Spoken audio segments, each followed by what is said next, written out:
شبیر کربلا کی حکومت کا تاجدار، شبیر کربلا کی حکومت کا تاجدار، انسان کا ناز دوش نبوت کا شہسوار ہے، جس کی ٹھوکروں میں خدائی کا اقتدار، جس کے گداگروں سے ہراساں ہے روزگار، جس نے زمین کو عرش مقدر بنا دیا، ذروں کو آفتاب کا محور بنا دیا، وہ جس کی بندگی میں سمٹتی ہے داوری، کھولے دلوں پہ جس نے رموز دلاوری، لٹ کر بھی کی ہے جس نے شریعت کی یاوری، جس نے سمندروں کو سکھائی شناوری، وہ جس کا غم ہے ابر کی صورت تنا ہوا، صحرا ہے رشک موجۂ کوثر بنا ہوا، جس کے غلام اب بھی سلیمان سے کم نہیں، جس کا مزار خلد کے ایواں سے کم نہیں، جس کا مزاج وعدہ یزداں سے کم نہیں، جس کی جبیں لطافت قرآن سے کم نہیں، وہ جس کی پیاس چشمہ آب حیات ہے، وہ جس کا نام آج بھی وجہ نجات ہے، وہ کہکشاں جبیں وہ ذبیح فلک مقام، جس نے کیا ضمیر انا میں صدا قیام، جس نے جبین عرش پہ لکھا بشر کا نام، جس کی سخاوتوں کو سخاوت کرے سلام، نو کے سنا کو رتبہ معراج بخش دے، جو دست دو فلک کا حسین تاج بخش دے، کنکر کو در بنائے کہاں کوئی جوہری، ایجاد کی حسین نے یہ کیمیا گری، بخشی ہے یوں بشر کو ملائک پہ برتری،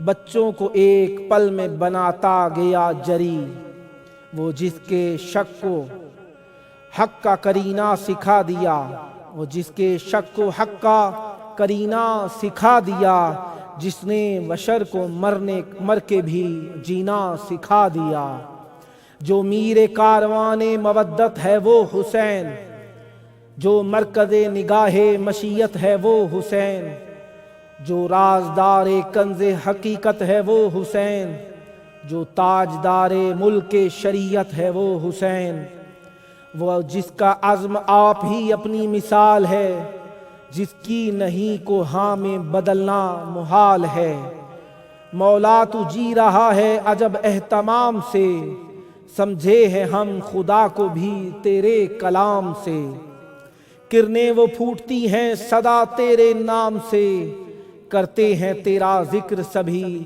احترام سے، پایا ہے وہ مقام ابد تیرے نام نے، آیا نہ پھر یزید کوئی تیرے سامنے، آیا نہ پھر یزید کوئی تیرے سامنے۔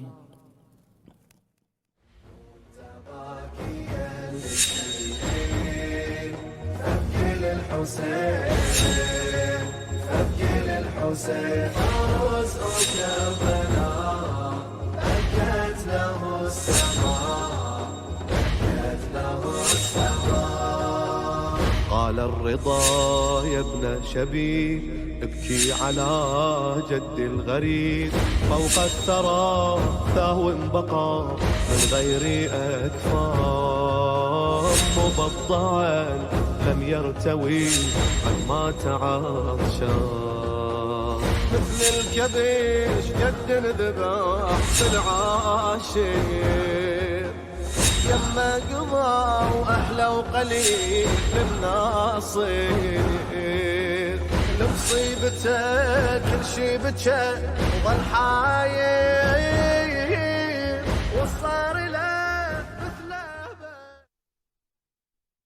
السلام علیکم یا ابا عبد اللہ وعلى الارواح التي حلت بفنائك، عليك مني سلام الله ابدا ما بقيت وبقي الليل والنهار، ولا جعله الله آخر العهد مني لزيارتكم.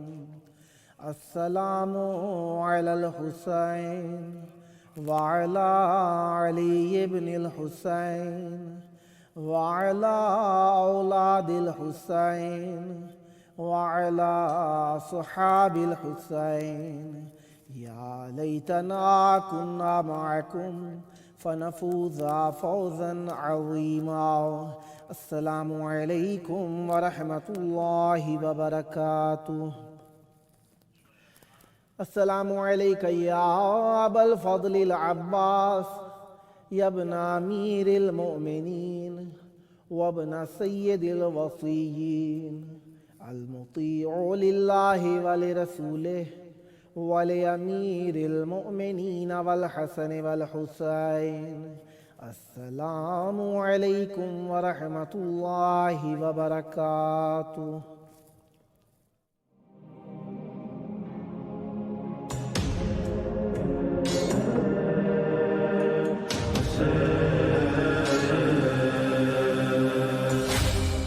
حسبنا الله ونعم الوكيل نعم المولى ونعم النصير. ما شاء الله لا حول ولا قوة إلا بالله العلي العظيم. أعوذ بالله السميع العليم من همزات الشياطين وأعوذ بالله أن يحضرون. إن الله هو السميع العليم. بسم الله الرحمن الرحيم. الحمد لله والصلاة والسلام على رسول الله وعلى آله آل الله. أما بعد فقد قال الله بسم الله الرحمن الرحيم. إنما يريد الله ليذهب عنكم الرجس أهل البيت ويطهركم تطهيرا. صدق الله العلي العظيم. اللهم عجل لوليك الفرج. ہمارے دیکھنے والے سب ناظرین کی خدمت میں محبتوں عقیدتوں سے بھرپور سلامتی اور صحت کی دعا کے ساتھ السلام علیکم. خداوند متعال ہم پر ہر روز بے انتہا ان گنت اور کافی ساری ایسی نعمتیں ہم پر نازل کرتا ہے جن کو ہم خود بھی درک نہیں کر سکے آج تک. کئی ایسی نعمتیں ہیں جن کا اندازہ لگایا حقیقت کا پتہ نہیں چل سکا. کچھ نعمتیں ایسی ہیں جو وقت گزرنے کے ساتھ ہمیں پتہ چلتا ہے کہ یہ اللہ نے ہم پر نعمت کی تھی. کبھی کبھار ہمارے لیے اچھے حالات نتیجہ برا دے جاتے ہیں، کبھی کبھار برے حالات ہمارے لیے اچھے نتائج دے جاتے ہیں. انسان اپنے آپ کو کسی بھی حالت میں مطمئن نہیں پاتا، خواہ اچھی حالت میں ہو خواہ بری حالت میں ہو. ہاں اگر تھوڑا سا اللہ تبارک و تعالیٰ کی طرف لو لگا رکھی ہو اور اللہ کی عطا کے اوپر انسان راضی ہو جائے تو ہر حال میں مطمئن ہوتا ہے، کیونکہ ہر خوبی کو اس کی جانب سے امتحان سمجھتا ہے اور ہر اس کے امتحان کو اللہ کی طرف سے کوئی ایسی نعمت سمجھتا ہے جو آئندہ کی وہ برائیاں، وہ تکالیف، وہ زحمات جنہیں ہم درک بھی نہیں کر سکتے انہیں دور کرنے کا سبب ہوتی ہیں.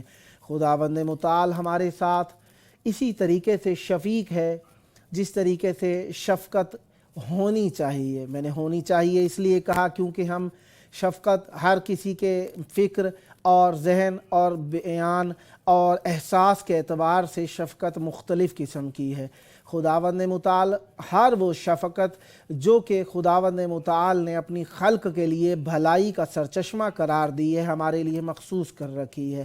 اور اس کی شفقت اس طرح سے ہے کہ کبھی وہ دے کر آزماتا ہے، کبھی لے کر آزماتا ہے. انسان نہیں سمجھتا کہ اس کی آزمائش کس چیز میں پنہان ہے. جس طریقے سے اذکار کافی سارے ہیں، کافی سارے واقعات ہیں کہ جس طریقے سے انسان کو آزمائش میں ڈالا جاتا ہے تو وہ نہیں سمجھ سکتا کہ میرے ساتھ جو ہو رہا ہے وہ بھلا ہو رہا ہے یا برا ہو رہا ہے.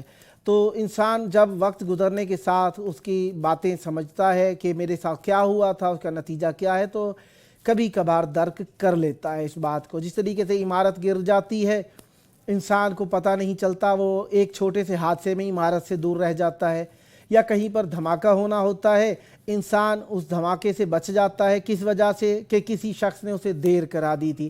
اس شخص کے دیر کرانے پر وہ ناراض تھا، لیکن اس دھماکے سے بچ جانے پر اس کا شکریہ ادا کرتا ہے. اسی طریقے سے کبھی کبھار ایسا ہوتا ہے کہ یہ اذکار ہمیں کتابوں میں مل جاتے ہیں، کبھی کبھار ہمیں یہ لوگوں کے بتائے سے معلوم ہوتے ہیں. کتابوں میں کہاں پر ملتے ہیں؟ جس طریقے سے جناب موسیٰ علیہ السلام کا قصہ ہے کہ انہوں نے جناب خضر علیہ السلام سے تعلیم جو حاصل کی، اس تعلیم حاصل کرنے میں انہیں 3 واقعے پیش آئے تھے کہ ایک مرتبہ وہ ایک گھر میں گئے، انہوں نے جگہ رہن سہن یا مہمانداری قبول نہیں کی، تو جناب موسیٰ علیہ السلام کو لے کر جناب خضر باہر آ گئے۔ دوسری جگہ پر کشتی کا واقعہ پیش آیا، تیسری جگہ پر جناب موسیٰ علیہ السلام کو وہ بچے کے قتل کرنے کا واقعہ پیش آیا۔ جناب موسیٰ علیہ السلام ہر 3 جریانوں پر تھوڑے سے متذبذب ہوئے اور سوال چاہتے تھے کہ علت بر وقت معلوم ہو جائے، کیونکہ انسان ریسٹلیس نیچر ہے اور انسان جلدی پسند ہے۔ شاید اسی بات کو ہمیں سمجھانے کے لیے نبی علیہ السلام سے یہ بات آشکار کی گئی ہو، لیکن یہ نہیں کہا جا سکتا کہ نبی علیہ السلام جو ہیں وہ یہ باتیں جانتے نہیں تھے، یا میں نہیں کہہ سکتا ہاں اگر نہیں جانتے تھے تو ایک حذف کے تحت یہ نہ جاننا وقوع پذیر ہوا۔ جناب موسیٰ علیہ السلام کے ساتھ جب یہ واقعے پیش ہوئے تو ایک مرتبہ جناب خضر علیہ السلام نے دیوار بنانا شروع کی، کہنے لگے انہوں نے ہمیں رہنے کی جگہ نہیں دی، آپ دیوار بنانے کھڑے ہو گئے ہیں۔ جناب موسیٰ علیہ السلام سے کہا جناب خضر علیہ السلام نے کہ آپ سے کہا تھا نا کہ صبر کرتے رہنا ہے، آپ نے صبر نہیں کیا۔ کہنے لگے اچھا آپ کے موقع دے دیا جائے۔ آگے بڑھے تو جناب موسیٰ علیہ السلام کے سامنے جناب خضر علیہ السلام نے ایک بچے کو قتل کر دیا۔ پھر جناب موسیٰ علیہ السلام تھوڑے متذبذب ہوئے، کہنے لگے یہ کیا کیا آپ نے، ایک بچے کو قتل کر دیا۔ کہنے لگے کہ کہا تھا نا اگر اب کی مرتبہ ایسا کیا تو یہ آپ کا اور میرا ساتھ آخری ہوگا۔ آخری مرتبہ جناب موسیٰ علیہ السلام اور جناب خضر علیہ السلام سوار ہوئے کشتی میں۔ اب کشتی میں جو سوار ہوئے، جناب خضر علیہ السلام نے کشتی میں سوراخ کر دیا۔ اب سوراخ جو کیا تو جناب موسیٰ علیہ السلام کہنے لگے کہ یہ کیا کر دیا آپ نے، اس نے ہمیں جگہ دی اور آپ نے سوراخ کر دیا اس میں۔ کہنے لگے یعنی جس طرح ہماری زبان کے اندر عام سادہ زبان میں کہتے ہیں جس تھالی میں کھانا اسی میں چھید کر دینا، شاید۔ بہرحال جناب موسیٰ علیہ السلام کے اس بات کے بعد جناب خضر علیہ السلام نے کہا ھذا فراق بینی و بینک، اب یہ آپ کے اور میرے درمیان جدائی کا سبب ہے، کیونکہ میں نے آپ کو منع کیا کہ آپ نے جلدی عجلت نہیں کرنی، لیکن آپ نے جلدی کی، عجلت کی، لہذا میں آپ کو تمام چیزوں کے راز، سر اور جو حقیقت تھی وہ بیان کر دیتا ہوں۔ کہنے لگے کہ وہ جو میں نے دیوار بنائی تھی پہلی، وہ اس سبب سے بنائی تھی کہ اس دیوار تلے اس کے باپ نے، ان بچوں کے باپ نے جو کہ یتیم تھے، خزانہ رکھا تھا۔ وہ ان کا باپ ایک نیک دل شریف طبیعت انسان تھا، اللہ تبارک و تعالی اس کی نیکیوں کا اجر اس کے بچوں کو دینا چاہتا تھا تاکہ اس کے بچے کسی کے محتاج نہ ہوں، لہذا میں نے اس دیوار کو بنا دیا۔ اگر دیوار گر جاتی تو وہ بنا نہ سکتے، بنانے کے لیے جو بھی آتا نیچے سے خزانہ لے جاتا، لہذا۔ اور دوسری مرتبہ وہ جو میں نے آپ کے سامنے اس بچے کو قتل کیا، اس بچے کو قتل جو کیا سبب یہ تھا کہ وہ ایک بچہ بڑا ہو کر گنہگار ہو جاتا، جبکہ اس کے ماں باپ نیک انسان تھے۔ اللہ تعالیٰ نہیں چاہتا تھا کہ ان کے ماں باپ آزمائش میں مبتلا ہوں، لہذا اللہ تبارک و تعالیٰ نے مجھے حکم دیا اور میں نے اسے قتل کر دیا۔ اب آگے بڑھ کر میں نے کشتی میں جو سوراخ کیا، ادھر سے ایک ظالم بادشاہ کشتیاں جمع کر رہا تھا اور وہ کشتی اس کی لے جاتا، جو عیبدار کشتی ہوتی تھی بادشاہ نہیں لیتا تھا، لہذا اللہ نے مجھے حکم دیا، میں نے کشتی میں سوراخ کر دیا اور اس کشتی کو نہیں لے جانے دیا۔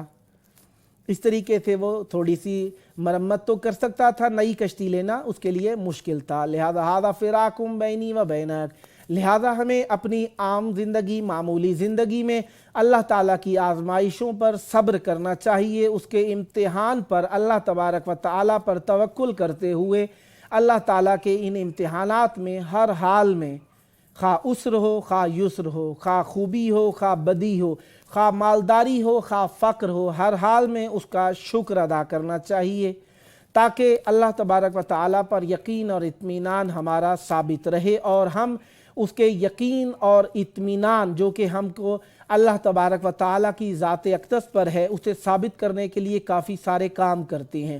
اگر ہم اس کی بتائی ہوئی وہ شریعت جو کہ انبیاء علیہم خصوصاً ہمارے لیے نبی کریم صلی اللہ علیہ وسلم اور اہل بیت علیہم السلام کے تھرو پہنچی ہے، اگر ہم اس پر یقین رکھتے ہیں تو ہمیں اس پر عمل کرنا چاہیے۔ اگر اس کے حاضر ناظر ہونے کا یقین ہے تو ہمیں یہاں پر اس حضوری کا اس کے یقین کرتے ہوئے گناہ نہیں کرنے چاہیے۔ اگر ہم گناہ کرتے ہیں تو استغفار کر لینی چاہیے۔ اس لیے کہا کہ جو شخص گناہوں پر اختیار نہ رکھتا ہو، یہ نہیں کہا جا سکتا کہ وہ بالکل ہی منکر خدا ہے۔ اسی لیے معصوم علیہ السلام نے فرمایا کبھی کبھار انسان کے اوپر کچھ فطرت کے ایسے مراحل حاوی ہو جاتے ہیں، یا ماحول کے ایسے اثرات ثابت ہو جاتے ہیں، یا تربیت کے ایسے اثرات ثابت ہو جاتے ہیں کہ ہم اپنے نفس پر اختیار، اخلاق پر اختیار، دین پر اختیار چھوڑ بیٹھتے ہیں۔ لہذا اس کیفیت میں ہم گناہوں میں اگر مبتلا ہو جاتے ہیں، گناہوں کے مرتکب ہوتے ہیں، تو حکم ہوا کہ ہمیں ایسے موقع پر بہت زیادہ صلوات پڑھنی چاہیے۔ صلوات وہ ہے جو ہمارے گناہوں کو معاف کرانے کا سبب بنتی ہے، اور کہا کہ استغفار بھی کرنی چاہیے، استغفار کا دامن کبھی بھی نہیں چھوڑنا چاہیے۔ اور ایک اور مرتبہ جو بیان ہوا معصوم علیہ السلام سے وہ یہ ہوا کہ ہمیں کسی بھی حالت میں نیکی کی راہ کو نہیں چھوڑنا چاہیے۔ کئی مرتبہ ایسا ہوتا ہے لوگ کوئی گناہ کر بیٹھتے ہیں تو نیکیوں سے بالکل ہی بدظن ہو جاتے ہیں کہ ہم تو گناہ گار ہیں، یہاں پر نہیں جا سکتے، ہم تو گناہ گار ہیں، زیارت پر نہیں آ سکتے، ہم تو گناہ گار ہیں، ہم نیاز نہیں کھا سکتے، ہم تو گناہ گار ہیں، ہم علم کو نہیں چوم سکتے، ہم تو اس قسم کی باتیں آپ کے اظہار ندامت کو اگر ثابت کرنے کے لیے ہیں تو ان کی بھی ایک حد ہونی چاہیے۔ نیکی کو نہیں چھوڑنا چاہیے، نیکی کے قریب آنے۔ مثلا کئی لوگ کہتے ہیں کہ ہم اس ذریعے پر نہیں جائیں گے، ہم تو گناہ گار ہیں۔ گناہ گار انسان جتنی بھی نیکیاں کر لے اپنے آپ کو متقی، متدین، نیک، صالح نہیں کہہ سکتا۔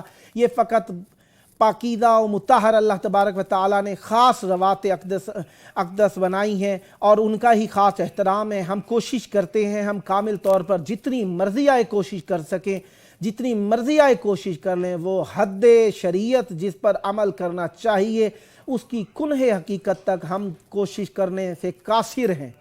جتنا مرضی آئے کوشش کر لیں۔ ایک شخص آیا معصوم علیہ السلام کے پاس، کہنے لگا مولا میں بہت کوشش کرتا ہوں کہ آپ جیسے عمل کروں، آپ جتنا عمل کرتے تھے ویسا کروں تاکہ آپ کے رتبے کو میں کچھ نہ کچھ آپ کی تعصیح کر سکوں، آپ کی پیروی کر سکوں، مثلا کچھ نہ کچھ آپ کی اخلاقیات کو جذب کر سکوں، لیکن میں چاہتا ہوں لیکن آپ کی حد کو نہیں پہنچ سکتا۔ معصوم علیہ السلام نے فرمایا یہ اللہ تبارک و تعالیٰ کی طرف سے ہے تاکہ تم پہچان لو کہ جو ہم ہیں وہ تم نہیں ہو سکتے، لہٰذا ہم اہل بیت علیہ السلام جیسے کسی بھی صورت میں نہیں ہو سکتے، لہٰذا ہمیں اپنے آپ کو اہل بیت کی سیرت پر چلانا چاہیے۔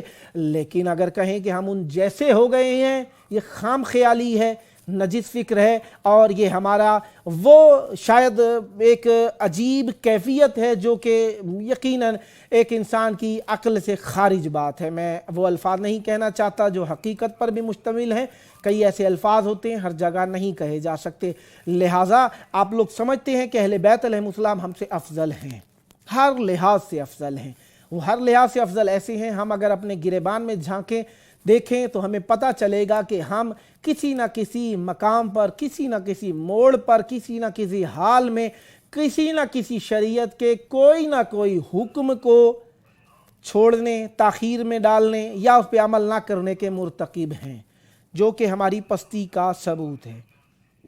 اور ہم یہ نہیں کہہ سکتے کہ ہم مجبور تھے تو ایسا کیا ہے۔ اگر یہ اپنے آپ کو خود ہی ہم پالش پھیرنے لگ جائیں تو استغفار کا معنی نہیں رہے گا۔ اپنے آپ کی ندامت کو ختم کرنے والے مراحل سے ہمیں دور رہنا چاہیے، اپنے آپ کو ہمیں اصلاح کی طرف مائل رکھنا چاہیے۔ اگر ہم اصلاح کرنا چاہتے ہیں اپنے نفس کی تو اپنے آپ کے اندر خامیاں ڈھونڈتے رہنے چاہیے۔ اس لیے معصوم علیہ السلام فرماتے ہیں یا ایھا الانسان فانظر من این و فی این و الی این، اے انسان تو کہاں سے ہے، کہاں پر ہے، کہاں پر تجھے جانا ہے، یعنی ابتدا پر نگاہ کر، اپنے حال پر نگاہ کر اور اپنے انتہا پر نگاہ کر۔ اسی لیے کہا گیا ہے کہ اگر اپنی اصلاح کرنا چاہتے ہیں تو اصلاح کے موارد میں سے ایک مورد یہ بھی ہے کہ ہمیں دیکھنا چاہیے کہ ہم نے مرنا ہے۔ کہا فَاكْثِرُوا ذِكْرَ الموت، موت کے ذکر کو بہت زیادہ کرنا چاہیے۔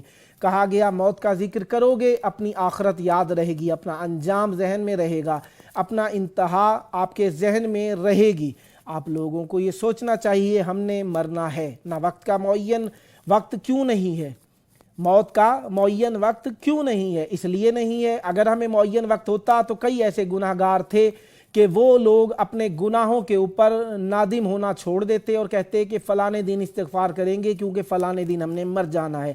اور یہ بھی ہو سکتا تھا کہ اگر معین کر دیا جاتا تو کئی لوگ جو کہ زیادہ ہی متدین تھے یا جن کے دل میں زیادہ خدا خوفی ہو وہ سوچ سوچ کے مر جاتے۔ لہذا اس لیے شاید یہ ہماری شاید والی بات ہے، حقیقتیں اہل بیت علیہ السلام کے پاس ہیں یا اللہ کے پاس ہے، کیونکہ لا یعلم الغیب الا اللہ والراسخون فی العلم، اللہ اور راسخون فی العلم ہی شاید ہمارے اعتبار سے غیب کو جانتے ہیں، اور یہ ان کا غیب کا جاننا اللہ تبارک و تعالیٰ کی جانب سے ہے۔ کوئی کہے کہ کوئی نہیں جان سکتا تو ٹھیک کہتے ہیں آپ، کوئی نہیں جان سکتا، کوئی کون نہیں جان سکتا؟ وہ کوئی نہیں جان سکتا جو خود سے جاننا چاہے، جسے اللہ تبارک و تعالیٰ نے جانکاری عطا فرمائی ہے، وہ ہر چیز کو جان سکتا ہے، ادا کر سکتا ہے، سمجھ سکتا ہے، پہچانتا ہے، مانتا ہے، کیونکہ اسے اللہ کی طرف سے عطا ہوا ہے۔ جسے اللہ عطا کر دے وہ سب کچھ کر سکتا ہے، اور جسے اللہ عطا کرتا ہے وہ اپنی مرضی سے عطا کرتا ہے، کسی سے پوچھ کے عطا نہیں کرتا،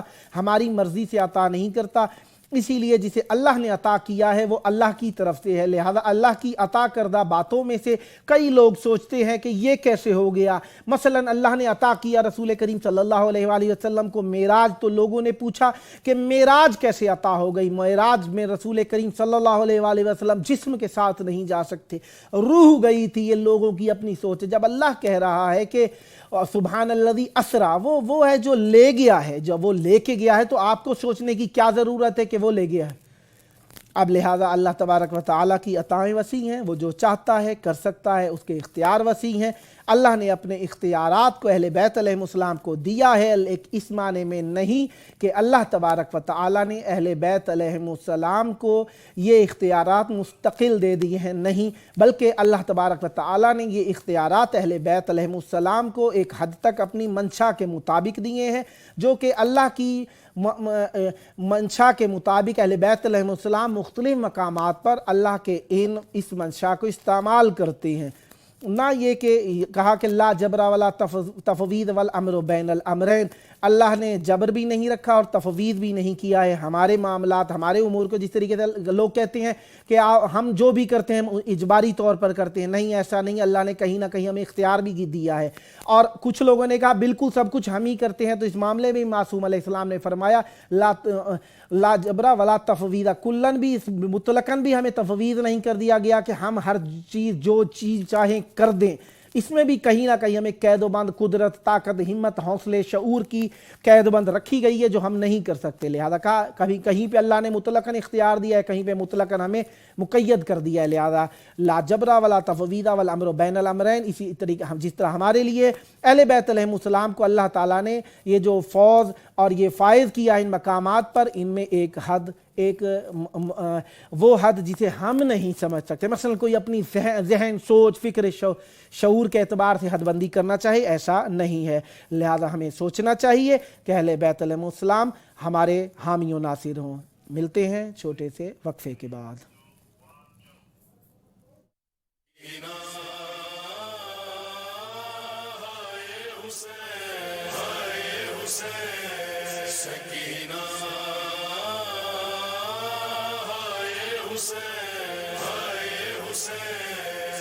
مظلوم حسین،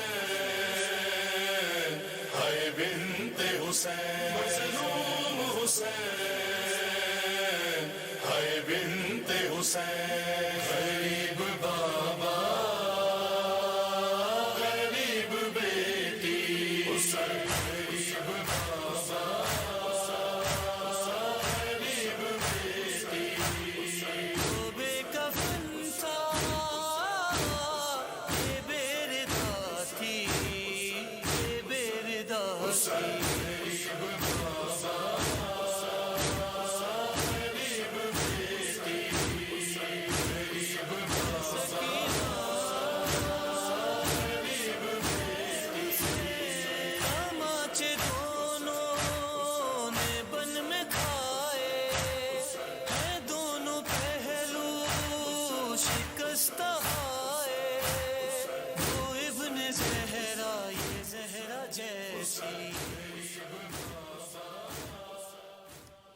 السلام علیکم یا مولایا، میرے پیارے مولا آپ پر سلام ہو، آپ کی غربت پر سلام ہو، آپ کے شہر پر سلام ہو، آپ کے پیاروں پر سلام ہو، آپ کے شہیدوں پر سلام ہو۔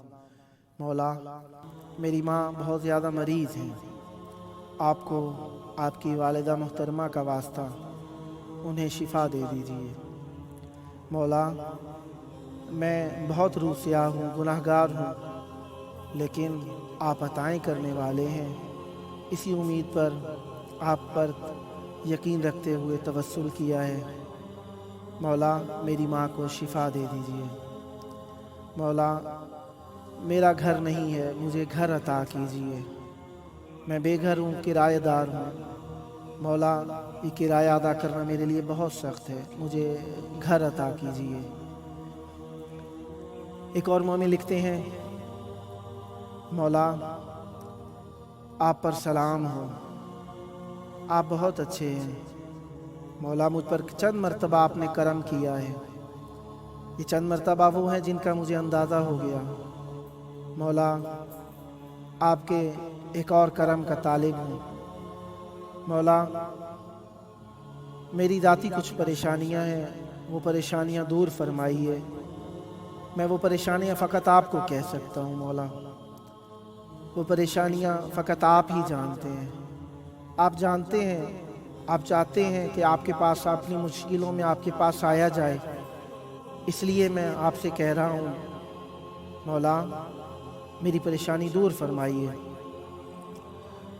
ایک اور مومن لکھتے ہیں، السلام علیکم یا ابا عبداللہ، السلام علیکم یا ابا الفضل العباس۔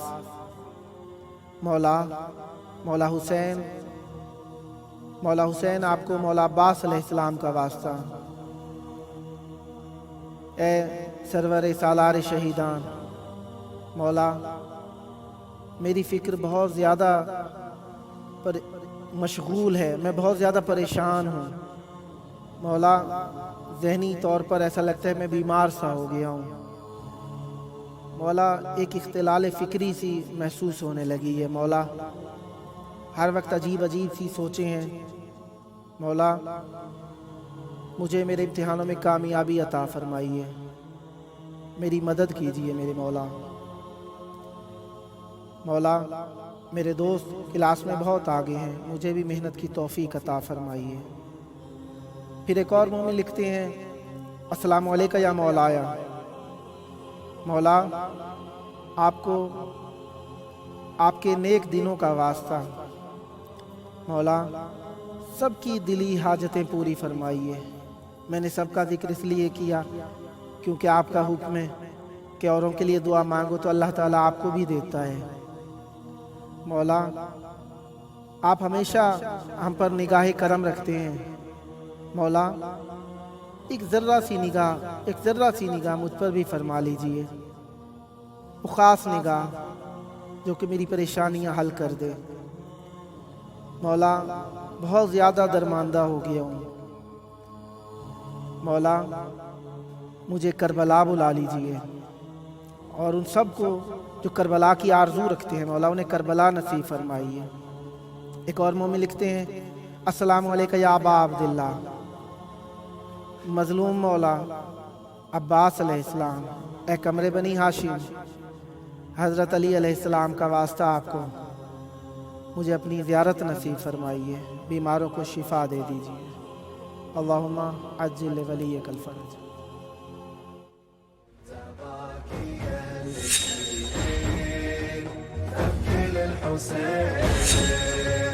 أبكي للحسين فوز كربلاء، بكت له السماء، بكت له السماء.